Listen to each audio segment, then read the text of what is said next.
شروع اللہ کے نام سے جو بڑا مہربان اور نہایت رحم کرنے والا ہے۔ دوستو، آج کی کہانی کا عنوان ہے شخصیت کا حسن۔ اس حوالے سے میں آپ کو ایک کہانی سناؤں گا۔ وقاص نے سارے برتن ریک سے نکال کر زمین پر پھینک دیے۔ کاؤنٹر پر رکھا ہوا کانچ کا گلاس بھی توڑ دیا۔ تمہیں اتنا غصہ کیوں آتا ہے؟ سعدیہ نے اپنے بھائی وقاص سے پوچھا۔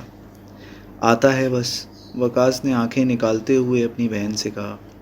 یہی تو پوچھ رہی ہوں، کیوں آتا ہے؟ اب یہ سارے برتن کون سمیٹے گا؟ تم سمیٹو گی، اور کون سمیٹے گا؟ وقاص نے بدتمیزی سے اس کو جواب دیا۔ تم یعنی اب چھوٹے بڑے کا ادب لحاظ بھی ختم۔ آنے دو، شام میں بابا کو بتاتی ہوں۔ سعدیہ نے وقاص کی بدتمیزی پر ضبط کرتے ہوئے کہا۔ ہاں، بتا دینا۔ وقاص نے ٹوٹے ہوئے گلاس کو پاؤں سے ٹھوکر مارتے ہوئے کہا۔ تم حد سے زیادہ بدتمیز ہو چکے ہو۔ بہت ضروری ہو چکا ہے کہ بابا کے ہاتھوں تمہاری کچھ مرمت بھی ہو۔ سعدیہ نے برتن سمیٹتے ہوئے کہا۔ شام میں جب بابا آئے تو سعدیہ نے انہیں پانی دیا۔ محمود صاحب نے عصر کی نماز ادا کی اور سعدیہ سے پوچھا، یہ وقاص کہاں ہے؟ بابا، وقاص باہر ہے، اور آج اس نے غصے میں کچن کے برتن نکال کر پھینکے اور کانچ کا گلاس بھی توڑ دیا، سعدیہ نے انہیں بتایا۔ غصہ کس بات پر تھا اسے؟ بابا نے پوچھا۔ یہ نہیں معلوم، بس باہر سے آیا تو بہت غصے میں تھا۔ شاید باہر کسی سے لڑائی ہوئی ہو۔ ٹھیک ہے، بابا نے کہا اور کچھ سوچنے لگے۔ کچھ دیر بعد وقاص گھر میں آیا، لیکن بابا نے اسے کچھ نہیں کہا۔ دوسرے دن بابا کی چھٹی تھی۔ بابا نے وقاص سے پوچھا، وقاص، کل آپ نے کچن کے برتن گرائے تھے اور گلاس بھی توڑا تھا؟ وقاص شرمندگی کے ساتھ کھڑا تھا۔ لگتا ہے آپ کو کل کے واقعے پر شرمندگی ہے، بابا نے وقاص کو شرمندہ دیکھ کر پوچھا۔ وقاص کا سر ندامت سے جھکا ہوا تھا۔ اچھا، اگر ہم تھوڑی دیر کے لیے وقت کو پیچھے لے جائیں، یعنی برتن پھینکنے اور توڑنے سے پہلے، تو آپ کیا کرو گے؟ بابا نے پیار سے پوچھا۔ کیا آپ پھر بھی توڑو گے؟ وقاص نے کہا، نہیں، اور اس نے انکار کرتے ہوئے اپنی گردن کو ہلایا۔ ارے من بھر کی گردن ہلا دی، چھٹانگ بھر کی زبان نہیں ہلائی جا رہی تھی، دادی نے وقاص کی طرف دیکھتے ہوئے کہا۔ وقاص، نہیں بابا جان،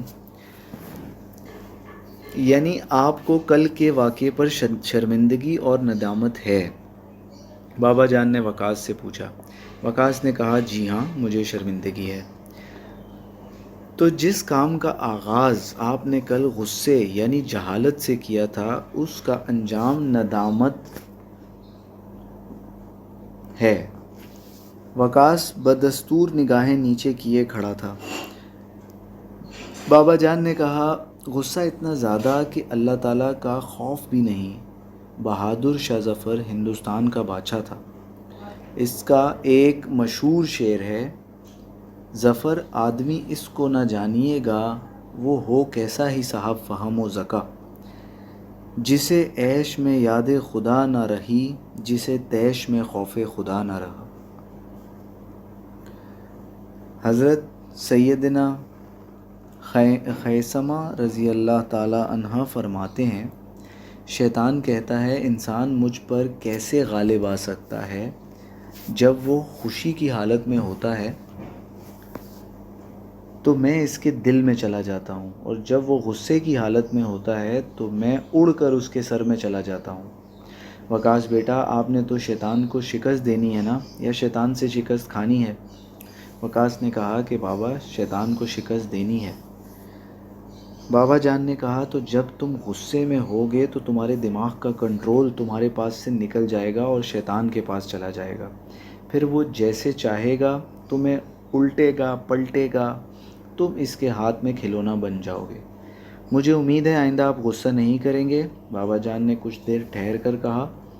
جی انشاءاللہ بابا جان، میں غصہ نہیں کروں گا، وقاص نے کہا ان سے۔ ذرا میرے ساتھ بازار چلو، ایک دکان والے کے پاس جانا ہے، کچھ موٹر سائیکل کا کام کرانا ہے۔ 1 منٹ بابا جان، میں اپنے کپڑے تبدیل کر لوں، وقاص نے ان سے کہا۔ ٹھیک ہے، کر لو۔ کچھ دیر کے بعد وقاص اور اس کے بابا جان موٹر سائیکل مکینک کے پاس کھڑے تھے۔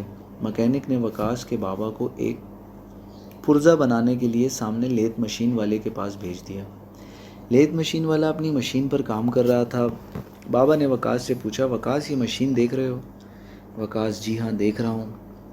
بابا جان نے کہا کہ یہ مشین کیا کام کرتی ہے؟ وقاص نے کہا کہ یہ لوہے کو چھیل رہی ہے۔ بابا جان نے کہا کہ شاباش، ایک بات پر آپ نے غور کیا ہے، چھل بھی لوہا رہا ہے اور چھیل بھی لوہا رہا ہے، یعنی وہ چھوٹا سا ٹول بھی لوہے کا ہی ہے۔ ایسا کیوں؟ ہونا تو یہ چاہیے کہ وہ جو چک میں بندھا بڑا لوہا ہے وہ چھوٹے لوہے کو چھیل دے۔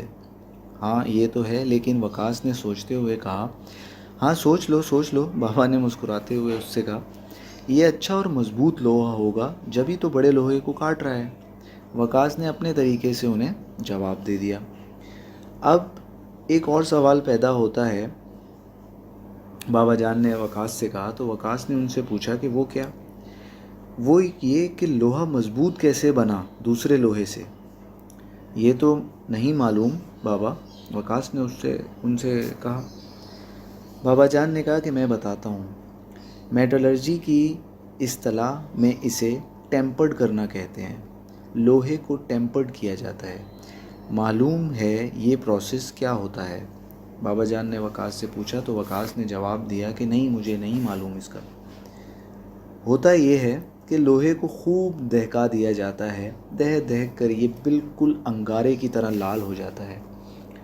جب یہ مکمل لال ہو جاتا ہے تو اس کو پانی میں ڈال دیتے ہیں، جس میں اس کے اندر سختی یعنی مضبوطی پیدا ہو جاتی ہے، اور پھر آپ نے اس کی مضبوطی دیکھ لی۔ یہ دوسرے لوہے سے مہنگا بھی ہوتا ہے اور اس کو دوسرا لوہا نقصان بھی نہیں پہنچا سکتا، لیکن یہ دوسرے لوہے کو ریزہ کر سکتا ہے۔ لیکن یہ کوالٹی اس لوہے میں کب پیدا ہوتی ہے؟ بابا جان نے وقاص سے پوچھا۔ تو جب یہ لوہا سخت گرم ہوا، یہاں تک کہ دہک کر لال انگارہ بن گیا اور فوراً اس کو پانی میں ٹھنڈا کر دیا۔ یہ وقاص نے ان کو فوراً ہی یہ والا جواب دے دیا۔ تو بابا جان نے اسے کہا کہ بس بیٹا، بالکل ایسے ہی غصہ انسان کو آتا ہے۔ غصے کو آگ ہی کہا جاتا ہے۔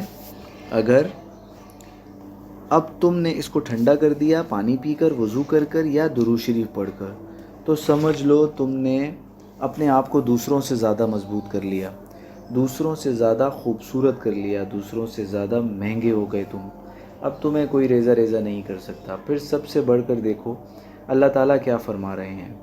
اللہ تعالیٰ قرآن مجید میں فرماتے ہیں، اس کا ترجمہ، وہ جو اللہ کی راہ میں خرچ کرتے ہوئے جو لوگ اللہ کی راہ میں خرچ کرتے ہیں، خوشی میں اور رنج میں، اور غصہ پینے والے اور لوگوں سے درگزر کرنے والے اور نیک لوگ اللہ کے محبوب ہیں۔ اللہ تعالیٰ ان سے محبت کرتا ہے، پھر جس سے اللہ محبت کرے وہ کتنا اچھا ہوگا۔ اللہ کے نبی صلی اللہ علیہ وآلہ وسلم نے فرمایا، بہادر وہ نہیں جو پہلوان ہو اور دوسرے کو پچھاڑ دے، بلکہ بہادر وہ ہے جو غصے کے وقت خود کو قابو میں رکھے۔ ایک اور جگہ ارشاد فرمایا، اللہ تعالیٰ کی خوشنودی کے لیے بندے نے غصے کا گھونٹ پیا، اس سے بڑھ کر اللہ تعالیٰ کے نزدیک کوئی گھونٹ نہیں۔ مجھے امید ہے آئندہ کبھی بھی غصہ نہیں کریں گے آپ، بابا جان نے وقاص سے کہا، اور کچھ دیر بعد مارکیٹ سے دونوں موٹر سائیکل ٹھیک کروا کر گھر واپس چلے گئے۔